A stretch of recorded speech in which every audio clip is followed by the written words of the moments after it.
Gitu, Nah, Mayang. Mbak, biasanya ini anak muda seperti saya kan biasanya gaya hidup, maksudnya kebutuhan hidup biasanya lebih besar karena memang menyesuaikan gaya hidup juga biasanya. Ya, Nah, seperti itu apa sih Mbak siasat untuk kita mendisiplinkan skema-skema yang tadi Mbak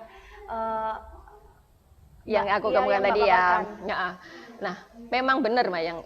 Aku kalau melihat ya, anak muda zaman sekarang itu tantangannya itu lebih besar Iya, di gaya hidup. benar. Karena satu, sudah sekarang apa ya, kita sudah bisa pakai media apapun kan, apalagi media sosial begitu masifnya, kita bisa melihat gaya hidup orang lain itu lewat IG-nya, dan itu secara nggak langsung juga mempengaruhi kita. Iya. Misalnya ada teman yang berlibur kemana, kita kan juga pingin, atau orang nge-share tentang liburan di satu destinasi, kita juga pingin juga seperti itu gitu kan. Jadi bahkan kan anak muda sekarang ada yang namanya YOLO itu kan ya, you only live once gitu kan, artinya nikmati aja hidup gitu kan. Padahal enggak gitu juga, hidup kita memang sekali, tapi kan kita panjang. Dan ke depan ini kita nggak pernah tahu. Kita ini mau seperti apa? Apakah mau seperti ini terus? Harapan kita kan seperti itu kan. Harapan kita semakin lama semakin bagus. Income kita semakin naik. Tapi apakah seperti itu terus? Gitu kan. Sama kayak pandemi ini, siapa yang mengira? Iya kan? Kita nggak pernah mengira tuh pandemi itu terjadi seperti ini tuh nggak pernah ada dalam bayangan. Tapi begitu terjadi, orang kelabakan. Bukan hanya dari sisi kesehatan aja ya, tapi kan dari sisi ekonomi sangat berpengaruh kan, sangat berpengaruh. Iya, dan itu tidak hanya misalnya yang berdampak hanya kalangan menengah bawah gitu, enggak. Orang menengah atas juga terdampak. Jangan salah, pengusaha-pengusaha terdampak. Usaha mereka tersendat, tapi mereka punya kewajiban tetap untuk menyejahterakan karyawannya, minimal membayar gajinya, kan kayak gitu. Jadi kan semuanya terdampak. Gitu. Jadi makanya kenapa tadi ada minimal tetap harus nabung 20%, itu gunanya dipakai untuk kalau saat kondisi seperti ini. Kayak gitu sih. Mbak Mimin tadi kan jelasin tentang sifat anak muda sekarang, ya udahlah dipikir nanti aja, Ya, sekarang dinikmati hidupnya. ya. Nah, sebenarnya skema itu tuh harus disiplin nggak sih Mbak? Soalnya kan pasti kita mikirnya ya udahlah dipinjem dulu, nanti belakangan deh skema-skema yang udah diatur tadi sedemikian rupa. Nah, itu gimana Mbak? Kalau saya sarankan, kita kan anak muda kan sudah sangat melek sebenarnya tentang teknologi. Jadi kan dia sebenarnya bisa ya mencari informasi gimana sih caranya ngatur keuangan. Banyak sekali tersebar di internet, di YouTube kayak gitu, gimana cara ngatur keuangannya. Jadi saya sarankan belajarlah gimana caranya ngatur duit itu dari awal, dari sebelum punya kewajiban. Percayalah kalau begitu kamu tuh sudah punya beban kewajiban, pasangan dan anak-anak, itu mungkin malah tambah susah nanti ngatur duitnya. Tapi kalau dari awal sudah terbiasa ngatur, itu hidup itu akan enak sebenarnya kan kayak gitu. Jadi udah berjalan dengan apa istilahnya, tertata kayak gitu.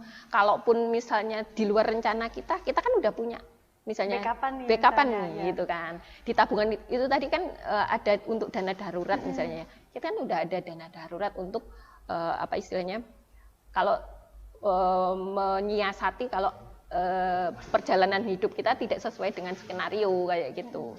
Nah, Mbak, apa sih Mbak biasanya kalau kita tidak mengikuti skema tersebut, apa akibat yang timbul? Akibatnya ya sebenarnya jadi kelabakan masih.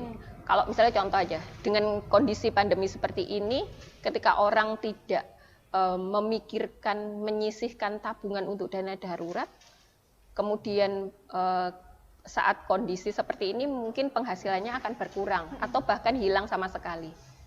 Padahal kewajiban yang lain kan tetap jalan. Cicilan hutang tetap, cicilan rumah, cicilan mobil, semuanya tetap harus dibayarkan. Makan tetap tiap hari.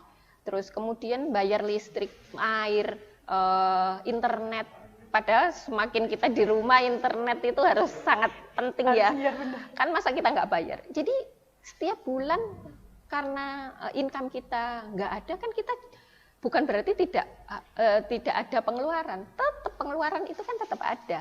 Kan ya itu. Jadi terus gimana cara membiayai pengeluaran kita?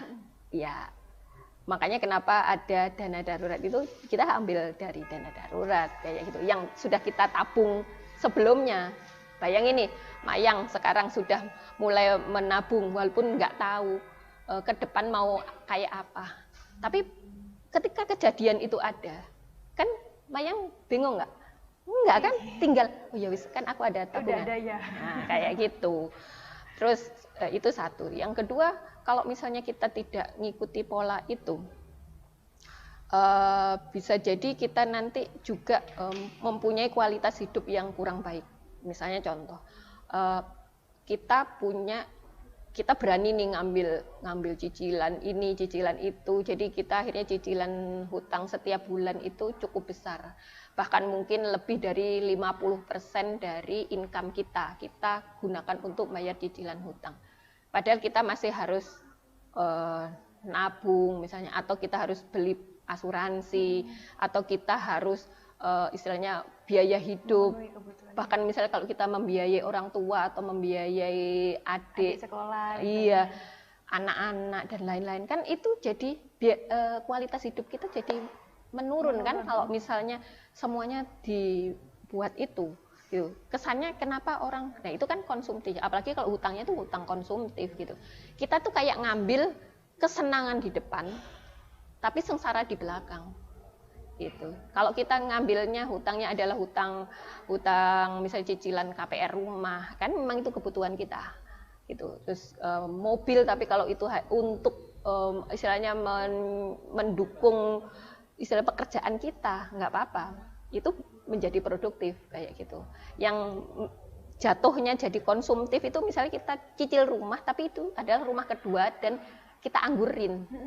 Itu jadinya padahal properti sebenarnya bagus juga, tapi karena kita anggurin jadinya membebani pengeluaran kita, dan dia akhirnya tidak mendapatkan income. Iya, kecuali misalnya tadi kita punya cicilan rumah kedua, tapi rumah itu kita kontrakin, kita jadiin kos-kosan atau apa, itu kan nanti ada penghasilan yang masuk. Nah itu jadi produktif, nggak masalah, karena mungkin akan membantu untuk cicilannya kayak gitu.